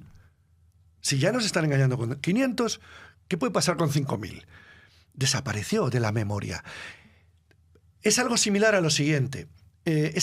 Imaginemos que toda Europa hubiera un cataclismo, se hundiera, que es lo que dijo Platón, se hundió en el fango. Fue absorbido por el fango, eso ahí se explica. Se hundiera y desapareciera, todas las ciudades de Europa que conocemos, Londres, París, todo. Pero no se hundieran las ciudades de América, ni se hundieran, sobre todo las de América. Entonces, dejamos pasar 5.000, 6.000, 10.000 años y somos un investigador de Nueva York, New York, que sigue existiendo. Y ese tío raro, o esa tía rara, de pronto descubre unas pistas y dice, oye, ¿sabéis vosotros que esto de Nueva York se llama así porque había una ciudad llamada York? Ya estamos, negacionista. Ahí en el mar, donde no hay nada, había una ciudad que se llamaba York. Pero es que había otra que se llamaba Córdoba, como la que está en Argentina. Y había otra, como hay tantos Madrid, tantas Córdobas, tantos, ya lo sabemos. Entonces... Dice, no, por favor, esto se llama siempre Nueva York. ¿Por qué? Pues porque era nueva y Nueva York. Es exactamente lo mismo. Cuando se hundió la civilización atlante, en los bordes de donde no pasó nada, con los milenios, brotó, atención a la lista, Egipto, la civilización minoica, Creta, la civilización griega, que supo todo esto y lo absorbió. La civilización de Mesopotamia se desarrolló también. Las civilizaciones de Mesoamérica, del Caribe y Mesoamérica. Los mayas, los aztecas fueron posteriores, y los que había allí antes. Y los Khoisan, que son los actuales bosquimanos, que no eran como son ahora, en Sudáfrica, que fueron los primeros que cruzaron el estrecho de Gibraltar muchísimo tiempo antes. Porque eso de que nos han dicho de que salimos de que los monitos, así los homíninos, dicen ahora, salieron por Oriente Medio, por Egipto. Oye, qué putada, ¿eh? Recorrieron todo el mundo, todo, dieron vueltas y al final hicieron pum, pum, pum, pum y llegaron a la península ibérica por el otro lado, al estrecho de Gibraltar. O sea, en vez de cruzar, que entonces no eran 14, eran 12 o 10. Hoy en día ves las casas y un día, claro, ves un vehículo. ¿Tú te crees que no estaban allí y veían los fuegos al otro lado. ¿Y tú crees que gente con un tronco agarrado no cruzó? Bueno, pues nos han convencido que el último lugar fue justo Tarifa. No cruzó nadie por allí. Totalmente falso. Y todo eso, bueno, lo estoy contando un poco desordenado, pero todo eso está ahí demostrado y dices, joder, es que cuadra absolutamente. Y detrás de todo está las orcas y los atunes porque es comida. Oye, y Fernando, ¿y por qué todo esto no se investiga? ¿Por qué no hay una exploración arqueológica en toda esta zona? Hombre, porque esto transformaría la historia tal y como la conocemos. Pues ¿no? porque es muy sencillo, y esto ya lo sabemos, porque yo les llamo, anglomasones, no anglosajones. A los anglomasones, cuando empezaron a descubrir estas cosas, cuando empezaron a verlas, no les interesaba nada que esto saliera a la luz, porque esto es España. O sea, sería reconocer que todo el origen de todo lo griego, lo romano, lo egipcio, estaba aquí. Y eso no lo van a permitir. Entonces, era por eso que crearon una mitología sobre la mitología. Es decir, la mitología en la que han mamado todos nosotros en las películas del explorador británico, ¿no? El explorador que llega ahí a Egipto, está en las películas, está...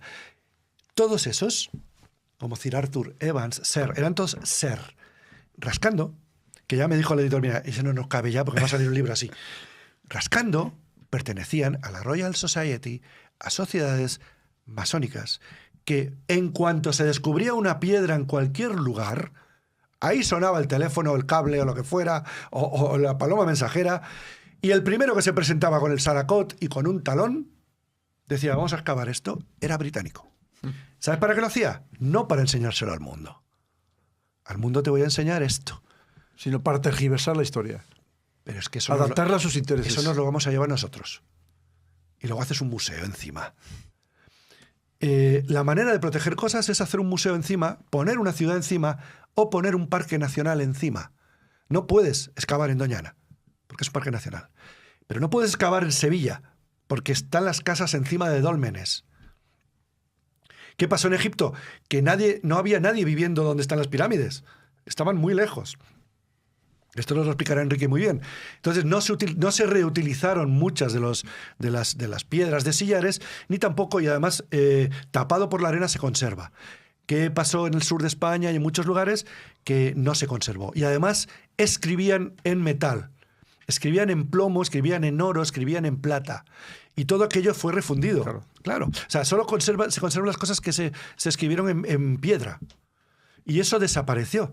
Pero ahora, con las técnicas que hay, tanto genéticas como está saliendo, ya no pueden. Entonces, ¿sabes lo que está haciendo la historiografía? Ya por resumir un poco.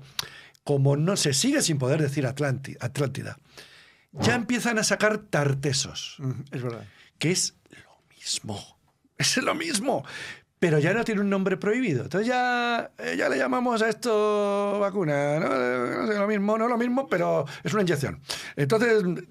son expertos en esto. Entonces ahora ya empiezan a sacar, ya empiezan a salir y ya tartesos ya no está prohibido. Incluso hay un investigador español que se llama José Orihuela que está consiguiendo introducir en la Universidad de Cádiz, ya ha podido hacer, creo que va por el tercer o cuarto curso de verano, sobre la Atlántida. En una universidad, en la Universidad de Cádiz. Luego ya está metiendo la puntita. Ya se están teniendo que callar. Porque es que las evidencias... Yo para todo esto he recorrido todas las ciudades, bueno, todas no, muchas ciudades etruscas. Y yo cuando hago un safari o hago una travesía, estás en barco, ¿sabes lo que hago? Me autopatrocino con la gente que viene conmigo. Pero yo voy a los sitios que yo quiero ir. Por ejemplo, hay un meteorito en mitad del desierto del Kalahari, donde hay unas marcas que un profesor identificó similares a unas marcas que hay en la cueva de Altamira. ¿En el meteorito? En un meteorito, el meteorito más grande del mundo, que está en medio del Kalahari. Me inventé un safari para pasar por el puñetero meteorito. Y las vimos y las fotografié. También a los museos etruscos y a los lugares, tú ves lo etrusco. Bueno, los etruscos, y la gente investiga, la gente que haya investigado, verán que la historiografía dice pueblo misterioso. Creo recordar que los 3 primeros o 4 primeros reyes romanos, porque Roma primero fue un reino, eran etruscos. Los romanos admitieron a los etruscos como sus antecesores y admitieron a los griegos como los respetaron. Pero de ahí para atrás no. Los griegos fueron los que cortaron el vínculo atlántico. Todo el vínculo atlántico. Pero ¿qué pasa? Que ha quedado en todo. Desde los cascos con cuernos, el culto al toro, todo el culto de Creta, el minoico. Bueno, ahí te explico. Yo creo que el laberinto era una almadraba. Era una representación de la almadraba. Y el toro, hoy en día, otra cosa fascinante. Cuando yo descubrí que la mejor carne del atún rojo hoy en día para hacer sashimi en japonés se llama toro. ¿Se llama toro? Toro. Sin ninguna H, sin ninguna Z. Toro. Toro. Qué casualidad. El 11º trabajo de Hércules, sabes que eso es mitología. En la mitología hay muchas claves. Porque la mitología no era una tontería. La mitología incluía información. Y estaba basada en reyes que habían existido. Y luego le ponían otras cosas, ¿no? Por ejemplo, un hombre pez no era un tío era un navegante. Un hombre con alas no era alguien que había controlado el aire. En fin. Bueno, pues uno de los trabajos, de los famosos 12 trabajos de Hércules, tuvo lugar justo en las columnas de Hércules, que sabemos que las columnas de Hércules es el estrecho de Gibraltar, que se supone que el mito que las separó, obviamente eso no, pero eran las columnas de Hércules, era allí. Y lo que tuvo que hacer Hércules es robarle los toros rojos al rey Gerión. Se dice así, toros rojos de Gerión. Gerión, dice, es un rey tarteso, / Atlante, de Gades. Qué curioso, los toros rojos de Gerión. Los toros rojos de Gerión eran los atunes rojos. Pero fíjate, además te dices, oye, con las técnicas modernas no hace falta ni excavar. Se puede saber con cierta precisión lo que hay bajo tierra, ¿verdad? Con la ayuda además de satélites, en fin, un montón de procedimientos tecnológicos. Y qué apasionante todo. Pero ¿esto es lo que tú dices que era la primera leyenda negra? Que todo esto se ha silenciado precisamente porque hay intereses internacionales anglosajones, masónicos, que no interesa que de repente la península ibérica, España, sea el centro de la civilización tal y como la conocemos. Y fíjate qué paradójico. Hoy que la leyenda negra que conocemos, la del siglo XV en adelante, prácticamente todos ya la hemos entendido. Allí todavía queda gente, pero ya poco a poco. Y hemos visto cómo han sido capaces de engañar al mundo entero con una cosa de hace 4 días. Ahora ya es muy fácil imaginar que eso mismo lo pudieron hacer antes. Los romanos ya lo hacían. Bueno, es que hay muchas más cosas. ¿Sabes cuál es el nombre? Hay una diosa que fue ahí medio desaparecida, que está representada así, con el dedo en la boca. ¿Así? Una diosa romana. Antigua, etrusca, viene de antes. Los etruscos venían de la civilización atlántica, ¿vale? Los espartanos venían de la civilización atlántica.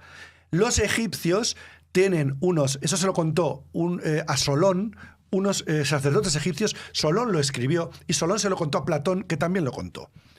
Los egipcios decían, los sacerdotes le dijeron, nosotros provenimos del extremo occidente. El extremo occidente son las columnas de Hércules. Somos nosotros y el norte de África. Lo decían así. Nosotros, nuestros dioses y nuestra cultura vino de allí, dicho por ellos. Eso está. Pero lo han ido... me he perdido. ¿Qué es lo que te iba a contar? ¿Qué es la pregunta que me has hecho?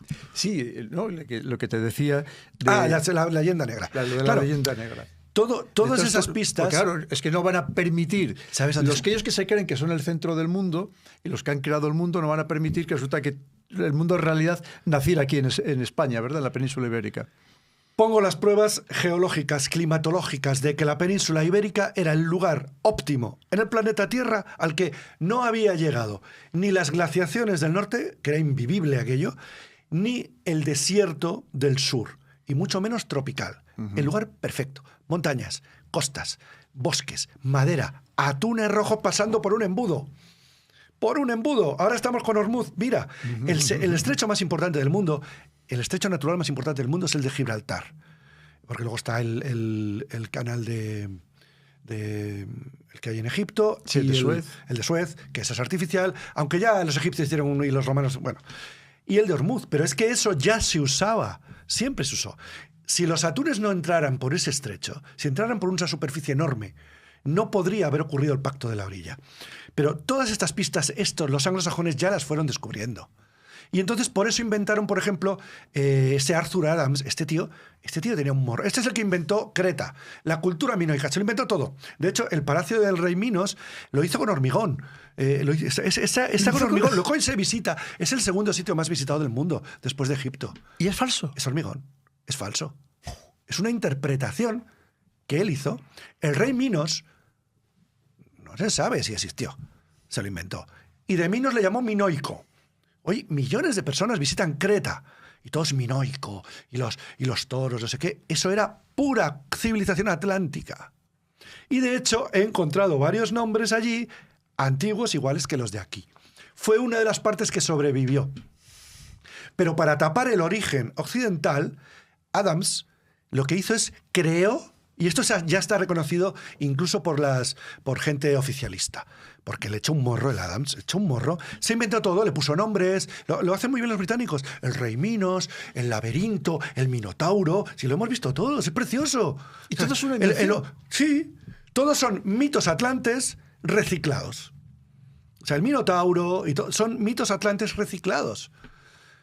Pero para despistar, en vez de asociarlos a Tartessos / Atlantis, me lo llevo a una isla allí. Y además los británicos simpatizan mucho con las culturas de las islas, obviamente, porque es una. Y digamos que Creta lo hicieron suya, fue colonia, todo lo van poseyendo, igual que la zona de Egipto. O sea, todo el mundo se va del Egipto antiguo al explorador británico. ¿A que sí? Se lo han llevado. O sea, es suyo.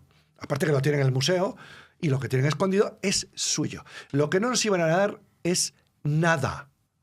Y cuando no había nada, había que explicar algunas cosas. La otra invención fueron los famosos fenicios.